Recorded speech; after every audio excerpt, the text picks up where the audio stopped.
Good morning, guys! Yan, pumunta mo. Ito yung first episode natin ng Sisi Kuleto. Ako po si Nong. Kuya Dondi. Dondi and Wally. Wally, okay. And this, itong series ng podcast natin, we'll try to interview people, meet people, makita yung action dito sa Ayala at saka sa ibang lugar pa. Basta outdoor, no? Basically, anything about bikes, lifestyle. Yan, mga everyday goings on Sunday morning, no? Yes. Tapos wala tayong discrimination dito, kahit anong bike nyo, pwede. Pwede. O, magpapakilala lang kami, kahit kami magiging host nyo, si Nong, si Kuya Dondi at saka si Wally. Wals, pakilala ka, bro. Yun, Wally Contento, taga Mandaluyong. Let's rock! Anong hobbies mo, bro? Well, syempre, biking. Not your usual biking. Kasi hindi ako naka-uniform. Yeah. Lifestyle biking. Lifestyle, yes. Tapos, yun, full-time husband.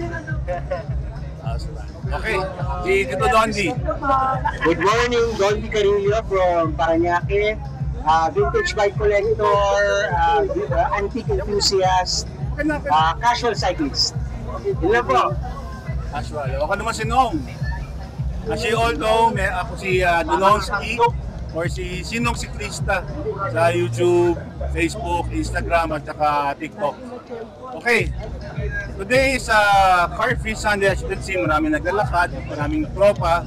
We do this every Sunday morning, 6 a.m. to 10 a.m. yung Car Free Sunday dito sa Ayala. Ngayon, for our pilot episode, meron tayong special guest. Tropa na special guest. Okay lang po. You can always pass by. Parang hindi pa parang raw, di ba? Okay. Okay. Makikilala muna natin si guest natin para malaman ng mga viewers natin, di ba? Kuya Dondi. Ito si... Ano siya? Ginawa ko ng the leading legend. Buhay naman, Okay. Legend ng mga... Legend ng tattoo. Okay. Ito, babasahin ko. He's a legendary and pioneering Filipino tattoo artist, known for his decades of masterful work from his studio and also for PNP Tattoo Studio. Okay, renowned artist.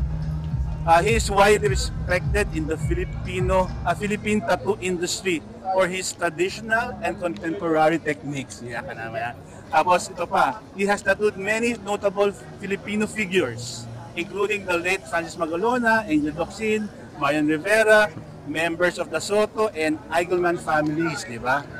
Tapos international recognition niya. In 2025, he was an esteemed judge at the 2025 Philippine Tattoo Expo and also a repeat judge at the Mami International Tattoo Convention, di ba? Nangangawit na ako. Dami eh. Tapos, he has been instrumental in the development of the local tattoo scene. In 2013, he was appointed a sponsored artist for Kurosumi Inks. Surokumi Inks, a prestigious brand in the tattoo world. Ngayon, he is a lead artist of PNP Tattoo, a prominent studio in the Philippines with locations in Metro Manila and Palawan. Okay, without further ado, we present to you, Koyang Mike Sambahon. Lama kayo mga kamay! Okay. Oh, Kuya Dons, sabi mo si Koyang, anong meron? Actually, kami Mike, we go way back. Simula pa lang yung scene, yung Philtat. Kilala ko na si Mike. By way of my tattoo artist, si Kuya Joe Salientra. Oo. Wala pang tugtugan, hindi pa uso yung mga ano-ano na yan.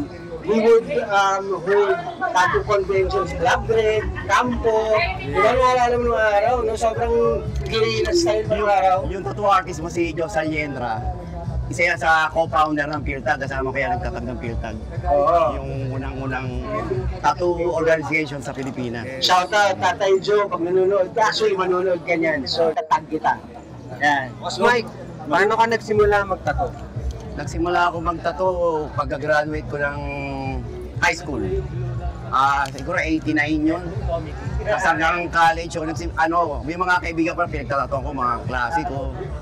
Kaya yung na-establish ako 1991 talaga, doon ako nag-start na maningil. Pero nag-practice ako 89 talaga. Pero yung sa 1991, nasa galeriya ka na nun.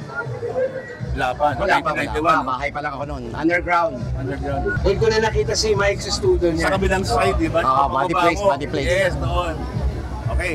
So ngayon, gano'n ka kadalas mag-bike? Bike to work na ako ngayon. Bike to work Oo, sa araw-araw. Everyday. So yung Mike, everyday yan. Para Kasi kami. ang mahal ng pamasahe tsaka gasolina. Tama, tama. Yung traffic, di ba? Pero mas mahal yung pyesa. Hindi, tsaka lifestyle. Lifestyle. Iba yung kahit kami, actually halos lahat kami. We bike to work and bike to Yes. Ngayon, parang hindi kompleto yung araw ko pag hindi ako pumapadyak. Tama. Parang kulang yung araw. Parang yes, tama. Hindi lang yun, bro. Di ba yung minsan ang ginagawa mo, imbis na diretso ka sa shop, aakit ka pa eh. Kaya, Aakit pa yan. pinapahaba ko yung ruta. Oo, yun. Kami naman, most of us, sabi ko kanina, most of us are commuters din. We bike to work, we bike to Dakwatsa, we bike to motel, mga ganyan, di ba? Bike to gig. Bike to Uy, gig. wala ako dun ha. Hindi, bike to gig, parang City to Bing. Bike to gig, bike lang daw, pero laod yun yung bike nila. To gig. Anyway, so ngayon, kuya, anong dala mong bisikleta? Ang dala ko ngayon yung single speed ko, yung Sinelli. Yung Nelly, sandali, kunin ko. Yung Gazeta. O, kusapin niyo muna. Sige, paano ka na-start sa biking? Yun, magandang tanong yan. Paano ka Simula nung, yung bata pa naman noon, nagbabike na ako. Pero yung nag-start talaga ako, yung talagang nahilig talaga ako, yung nag-collecta ako. Nagsimula yan, 2000. Ang unang-una ko talagang parang discipline ko, downhill mountain biking. Nag-downhill ako noon, nag-race kami noon. Talaga sumasali ako sa karera. Ito yung early 90s sa Paddy's Point, paano? Yun, sumasali rin ako nung araw nun. Doon ako nagsimula talaga sa mountain biking, downhill gamit ko na. Ang grupo namin noon yung Pasaway Racing.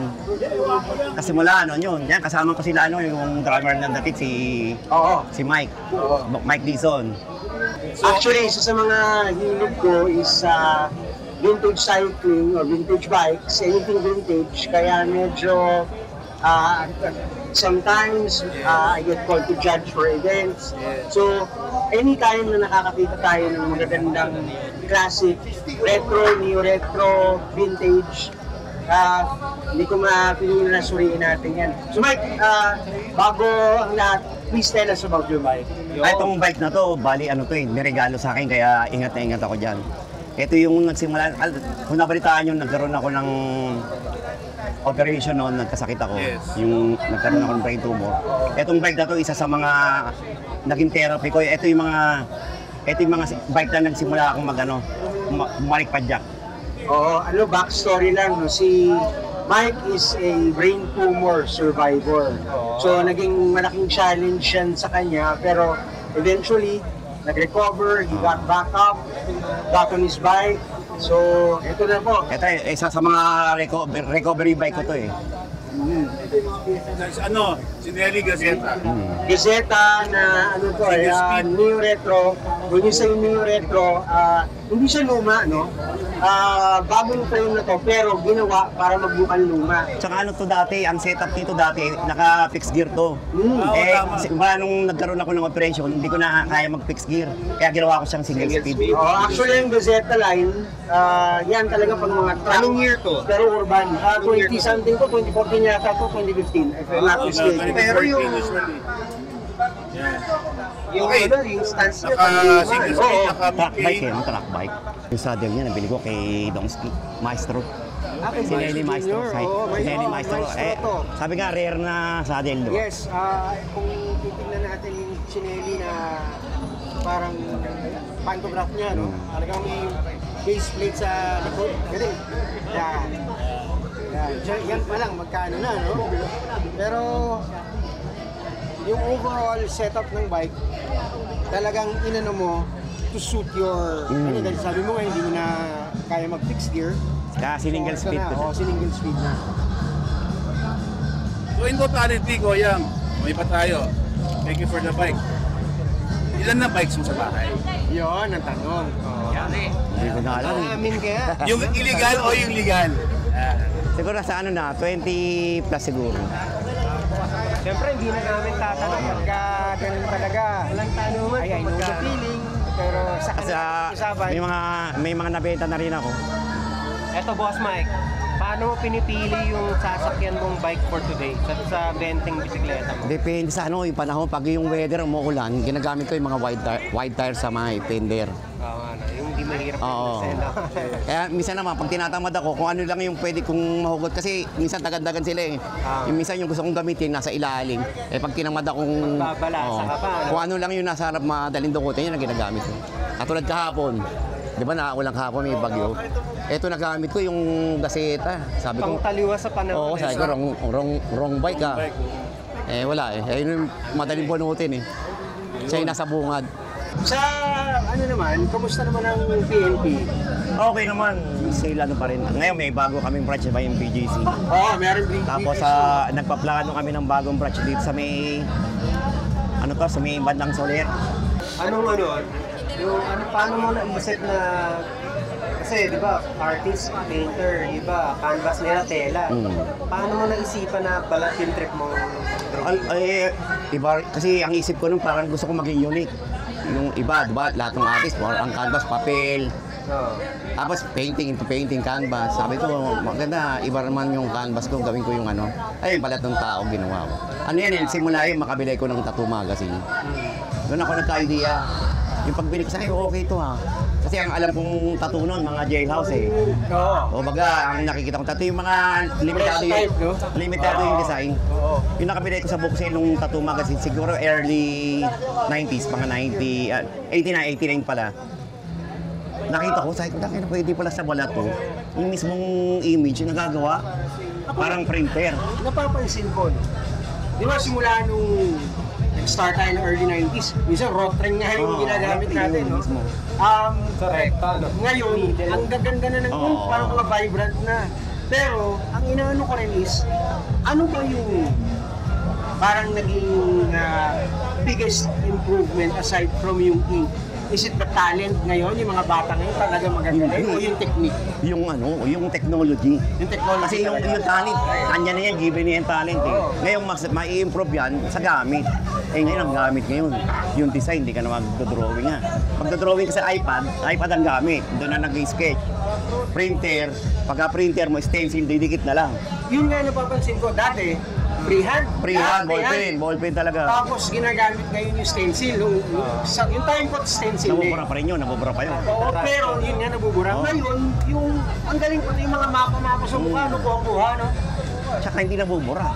Hindi na Kung nabubura. kahit punas ka ng punas, andun yun. Matagal mabura. Kaya, kumbaga, yung artist ngayon, pinadali yung proseso. Lalo yung pang-shade, no? Kasi may karayong na Oo, lalo na yung karayom, hindi ka nagagawa. Dati ginagawa namin yung karayom. Oo, sinusolder mo yan, ano? Ngayon, binibili na, gawaan na. Gagamitin mo na lang. So, ngayon, Koyang, what can you say about the bike scene sa bansa natin ngayon? Kumpara nung before the pandemic. Ay, yung bike scene ngayon maganda. Makikita mo talaga yung yung mga fanatiko sa bike. Hindi tulad nung pandemic. Ang daming pandemic rider na, diba? Dumami siklista noon. Pero yung unti-unting nagkaroon na ng transportation, doon mo malalaman talaga yung mga yung mga siklista. Unti-unti may iwan. Yan, naiwan tayo. Yung mga pandemic rider nawala na. Oo. Pero may mga hindi dating nagbabike. Oo, nasarapan naman na sila. Kumbaga, okay pala to, di ba? Dalawa lang yan eh. Yung mga pandemic riders, nagsimula, either pinagulalan nila yung bike kasi meron other modes of meron transportation. Or yun yung mga nag-gentrify na gumaling sa larangan ng bike. Yung ngayon parang, uy, ganda na ng bike nito, di ba? Kumbaga, na-influensyahan din sila nung tumasi mag-bike. Hindi na na-discover na masarap na mag-bike hindi dumating yung pandemic. Diba? Ayun, so mag-close na tayo ng ating show. Koyang Mike, message na lang sa mga siklista na nanonood sa atin ngayon, bata, maganda. Ano masasabi mong message para sa kanila? Ayun, yung sa mga kapwa natin padyakero, basta pumadyak lang kayo ng pumadyak. Huwag kayong hihinto kasi maganda sa kalusugan yan. Padyak. Tsaka sundin natin din yung mga safety precaution kung paano pumadyak sa kalsada. Kasi syempre, kailangan din maingat tayo. Yun, basta yun. Tignan na natin yung kalsada, dapat yung reflex natin, alam din natin para iwas aksidente. Yun, tsaka mag-upgrade kayo ng mag-upgrade. Yun. Upgrade. Tsaka patato kayo ng tattoo. Magandang payo yun ah. Okay, last. Invite them sa sa shop mo, sa studio mo, kung saan if they want to get in touch with you. Yan. Ayun, sa mga gustong magpatato dyan, ayun, follow nyo lang ako sa Instagram, Mike Sambahon Tattoo. Tapos sa Facebook page, PNP Tattoo. Tsaka Mike Sambahon Tattoo. Ayan, makikita nyo sa Facebook page yan. Mag-message lang kayo. Talagyan Kaya namin mga sili namin. Gagawin natin yan. Kung anong gusto nyo design, gagawin natin. Yan. Sige, thank you very much, man. Boyang, thank you very much for this pilot Maraming salamat kasi Pilot episode. maraming salamat nga pala kasi ako yung unang-unang naimbitahan nyo. Hindi ako, para sa akin ano yan eh, Fitting. Kasi talagang pillar sa industry niya, tsaka tropa natin. Yeah! Sa loob ka na magsimula, syempre. yan. Oh, sige guys, paano tayo? Next episode, meron tayo sa pang-guest. Game. Ang guest natin, sabihin na natin, si Bing Austria. Idol yun. Yan, yan yung Tayo natin. niya, kwentuhan lang dito Right? tayo. Since our pilot episode, don't forget to like, subscribe, and follow us. Okay? Thank you very much. Follow us. Not sa siya.